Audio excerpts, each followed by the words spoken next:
guys, so look what's made its way in the post.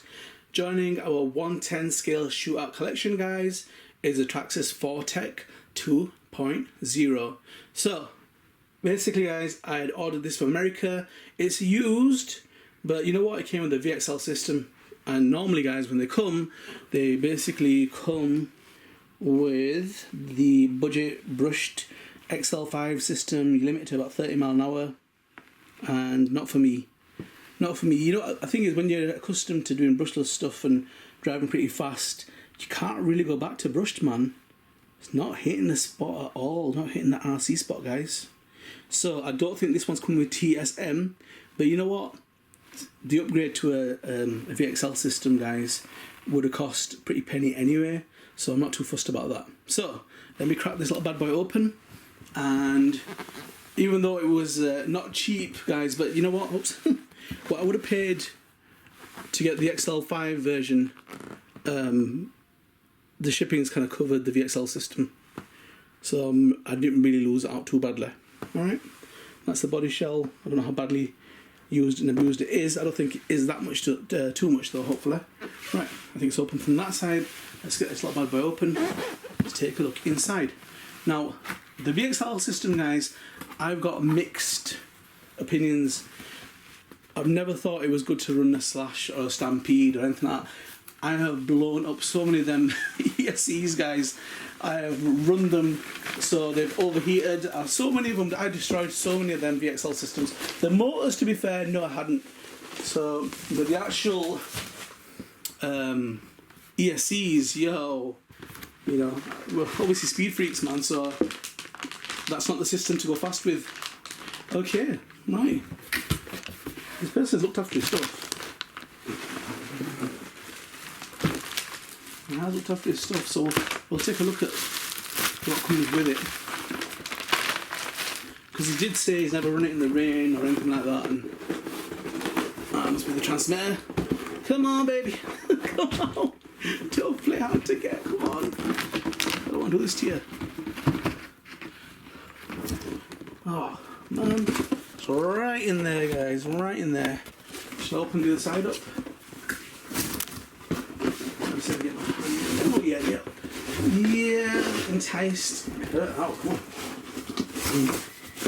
If this was a TSM system, guys, I have hit the jackpot. But I really doubt it is. Really doubt it. Okay. So. And that's pretty. So it's got a few systems, this guy, because he's probably numbered them. Right. So. Yeah, so he's obviously kept the TSM one. I must have sent me one that's not. But I'm not fussed. He didn't say it was TSM. Let's give it a little cut here. But yeah, you know, you stop hitting the blooming camera, man. So you obviously want to hold onto your stuff. And ooh, hold on a minute. Wait a minute. Is link enabled? Dude, is this a TSM system? Is it? I don't know, guys, tell me. Because the link system, I thought it was only the TSM systems that had that. Correct me if I am wrong. I may well be wrong. Alright. Move you out the way, let's have a look at the little bits and bobs. There's not too many spare parts that came with it. As long as the car's in good nick. Alright, so we've got a spoiler kit. Oh, we've got two spoiler kits. Oh, let's put them in as freebies. Okay, that's pretty cool. They're about £6 each. So that was pretty nice of him. It sounded worse when I dropped it there. It sounded like I bust it. And it's got a wiper set in there and stuff. And yeah, they're about £6 then. So that wasn't listed. So thank you for that, my friend. And how did we get inside this bag? Let's give it a little slash.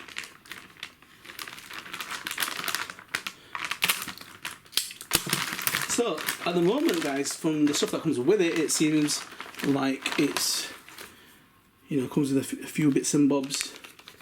Alright, so there's a pinion gear there, guys. Yo, I haven't done this 48p stuff for a long time. My pinions are like mod 1.5, mod 1. So there is a mod you can do on the 4Tech And I don't know, at the moment I'm going to stay true to 110 scale gearing, and then after that I might go nuts. Okay, so right, there's some dog bones and stub axles there that he did mention he had as spares. You've got your brake disc thingies there, tools. Okay, so are these the dog bone ones? I look at the CVD. I'll check the car because he may have upgraded on the actual car. Right, okay, so that's just the axles at the back. Yeah, just axles, 2 spare axles. They used, but still, I don't mind. But when they brought the Fortec out, I thought that's going to be a wicked. It's going to be a wicked on-road car. The platform is just like a miniature version of a Slash, so you know it's proven and it's decent. So I thought if they can equip it the same way, and then it's not a brand new car, guys, but you know what I mean. You know, you're getting your paperwork with it and your charger and that's really good for new people. You know, that I found lipos confusing when they first came out, guys. So there was no one I could talk to, and there weren't any videos out. And I was like, and I actually did set my house on fire. I actually did set my house on fire with lipos. I didn't have a clue what I was doing, right? I burnt my head. Oh my god, and that's not, I'm not joking. It actually did happen. I learned the hard way. Alright. So, is this about... Oh, these all... Yeah, these are telling you not to burn your house down. And then you've got... So that's what you would have... The car would have come with, that system there. Which I'm so glad I don't have. Because I would have sold that straight away. It's just pointless. Pointless, man. And... Please tell me this is the TSM version. Alright, no mention of that, but then it just tells you how to calibrate it and get it out of that training mode and all that kind of business. And once you've seen one, you've seen them all. So for the guys who are the Mini Z people, this might be a bit new to you, but for the rest of the people that are into their RCs, you would have seen heaps of all this kind of stuff. And what it is that all the setting up and the programming is done from the actual transmitter. And it's funky when you know how to do it, right? Because we got to a point where we weren't even using the guide. We knew how many flashes and clicks we had to do with the buttons and stuff like that, and I hadn't done it for ages. But if you're not, it's a pain when you first start. So yeah, so you got shock spacers, and then you get the little book that comes with Traxxas, and that's parts and exploded diagrams and stuff like that. Okay, where's the baby? Where's the bride?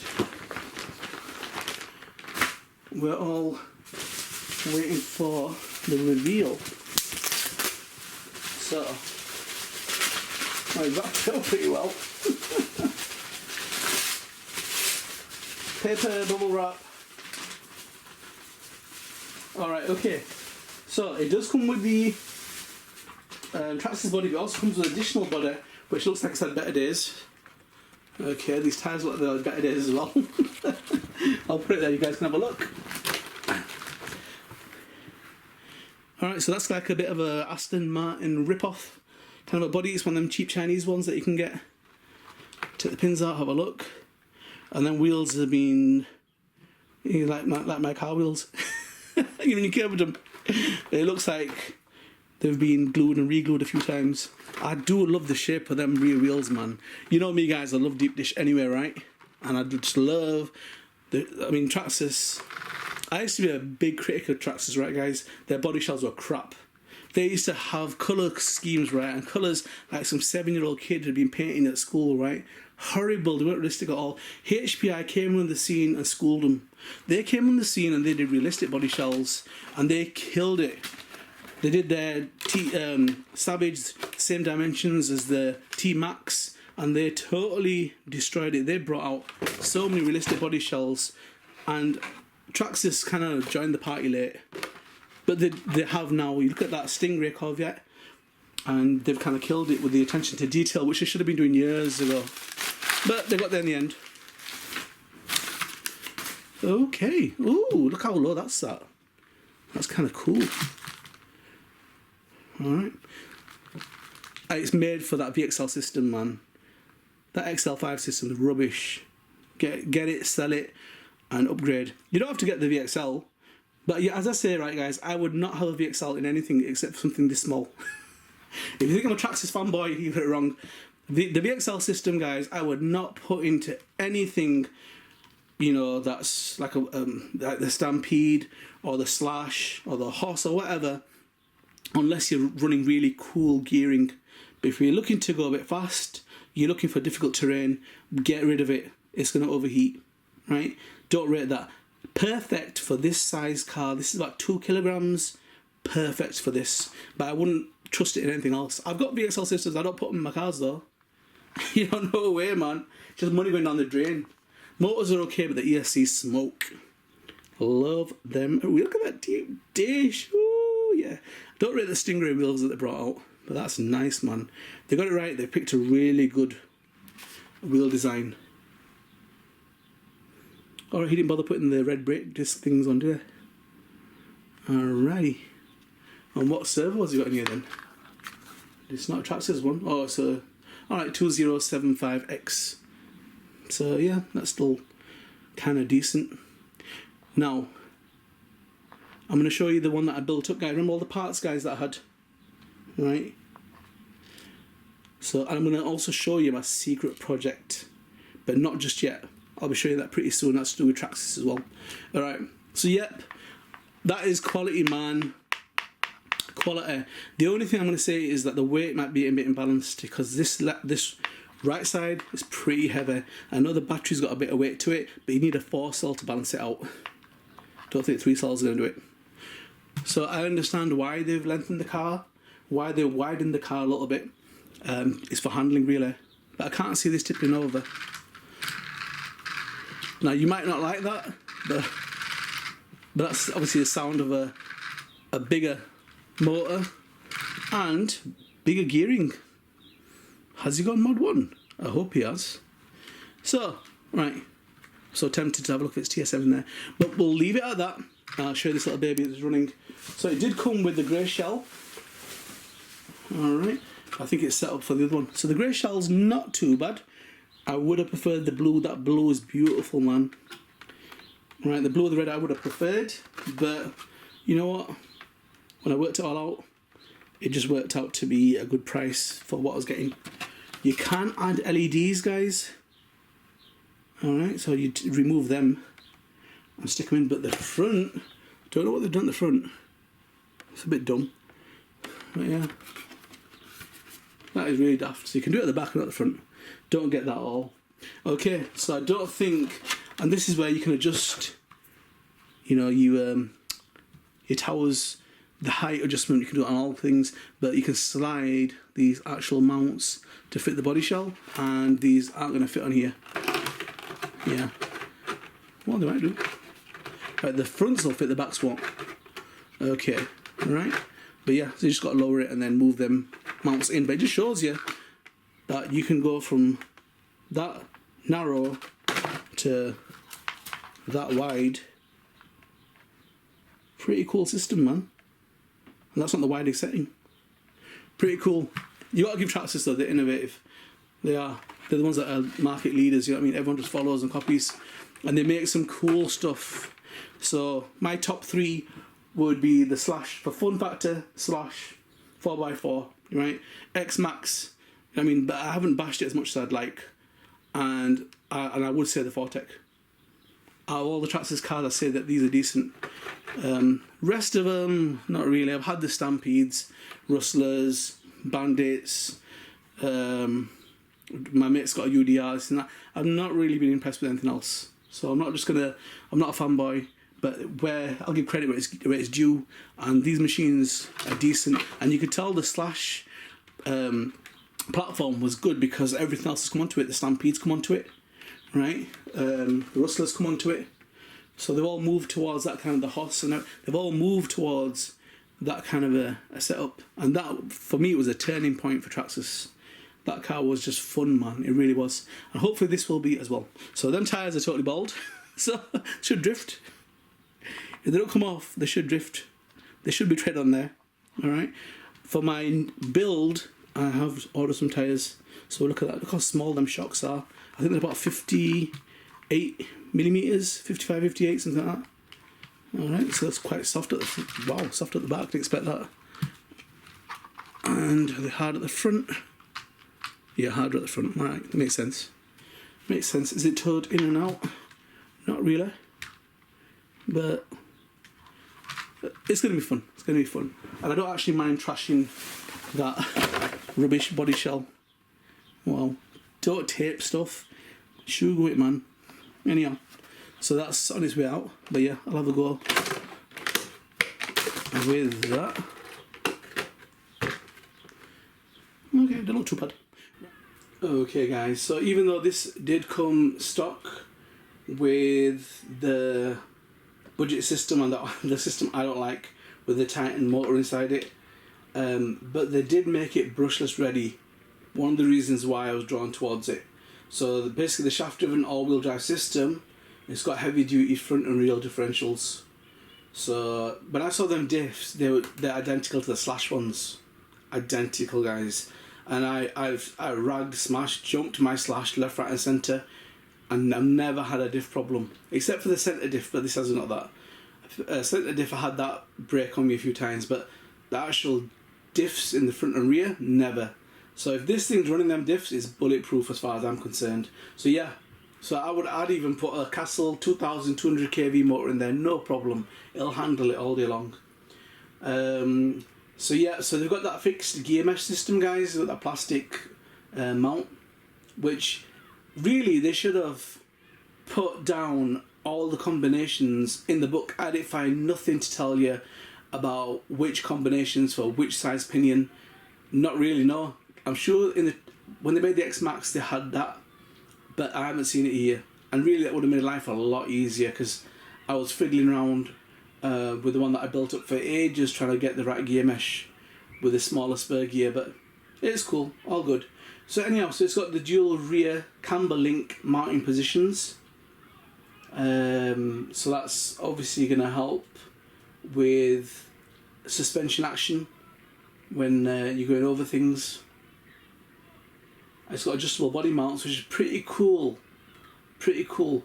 I hope they've done it. I hope they've put the mounts in the same place as Tamiya, but I don't think they have. It would have made life a lot easier. It looked quite similar to the HPR RS4, but you just don't want to make loads of holes in your bodies, man. And can I put magnetic posts on there? I haven't seen anyone do it, so that would be better though, because if you can raise and lower the shock towers, which is brilliant on this, you don't have to cut them, which is well done Traxxas on that one. Tamiya, you need to catch up. But yeah, then that basically means if you put the posts on, but the problem is it's like a square fitting and not a circular, so someone needs to make a hop up, because that would be really useful. Unless we can try gluing them onto the actual post at the top. Anyhow, so it's got waterproof radio receiver box. Electronics are waterproof. VXL is supposed to be as well. It's got a servo saver in there, which does help, but you don't really have too much of an impact with these cars if the front bumper is wide enough to cover the tyres. This doesn't seem like that, but on other cars you do have that. The new connector, which is alright, pretty cool. They're a mission to solder up though. The older ones, anyway. I've never soldered one of them up. Hexware, yep, pretty cool. Oil-filled Ultra Shocks, yeah, really small though.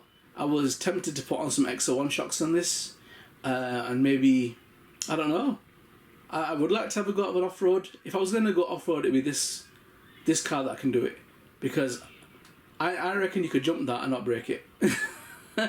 Don't hold me to it. The suspension action's going to let it down, and hard tyres. So maybe bigger, softer tyres and longer suspension. I reckon you could. I've got that much. It's the same tub chassis as a Slash, and trust me, guys, I have had chassis slap on that thing non-stop here, and it's never broke. So yeah, the older ones were really tough. The LCG one maybe not as much, but yeah, that could really become a mad off-roader or a racing bugger easily. So we've also got the high performance suspension geometry, so that's basically to do with the steering angles to give precise handling, and the waterproof servo 2705, which isn't fast, it's not brilliant, but it's not bad either. I've never felt the need to change them out. If I'm going to do high speed runs and look for 100 mile an hour, yep, you'd probably go for a Savox. You'd probably go for something a little bit quicker, a little bit more stable, but yeah. But I wouldn't really need to do that. I'm not planning to do that. I've got cars that do 100 mile an hour anyway. Something that small, guys. If you were to do it, guys, you want to get some wide foam tyres. I think Contact make them, or is it Exceed? Put them front and rear, and it should give that a bit more stability, a bit of weight at the front, and that's why, guys, shoe glue in your bodies at the front, I cake it on, man. On my 1/8 scales, I use sometimes 2 tubes of shoe glue on the front. One, because you won't crack your body shell, it will bounce. It's rubberized. The whole shell is amazing. Never cracked a body shell since I've done that. They just bounce off stuff. It honestly is like a rubber body shell. But the other benefit is that the weight, because it's heavy, it does keep the nose down a little bit. Obviously, the splitter's going to help. But if you haven't got that, having a bit of weight at the front definitely does. Otherwise, you get that uplift, and your car will go to space.